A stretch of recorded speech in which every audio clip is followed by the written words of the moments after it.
Una cosa que a mi em fa molta gràcia és que hi ha gent que al veure això no sap el que és. Una remolatxa, vull dir que és sota terra, per dins és totalment lila, i és producte, doncs això, natural, que nosaltres el collim i el portem del que estem acostumats a trobar-nos en un súper que ja ve envasat, que ja ve tallat.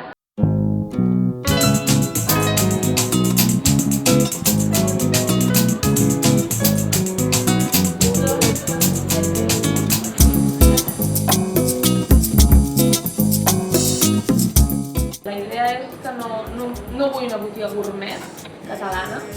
No, jo a l'hora de triar els productes també miro que siguin assequibles i que tinguin allò, no un envoltori preciós i bonic, sinó que el de dins sigui bo i que estigui ajustat.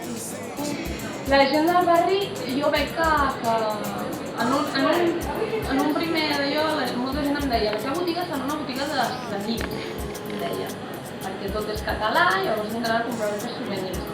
I jo els deia, crec que no. Jo crec que vindrà gent a comprar les seves cosetes i jo ara he vist que realment la gent que ve són veïns del barri.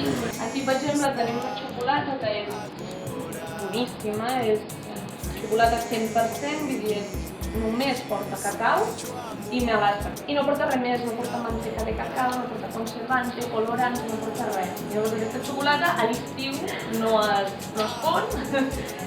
Són gels naturals fets amb oli d'oliva, que ho fa la mateixa cooperativa de Tarragona que ens subministra l'oli, el tenim de la cooperativa, doncs també per aquests productes, llavors agraden molt, perquè són superhidratants i és un producte molt bo. I això és un altre producte que són joies, bijuteries, són joies que estan cada una d'elles fetes a mà.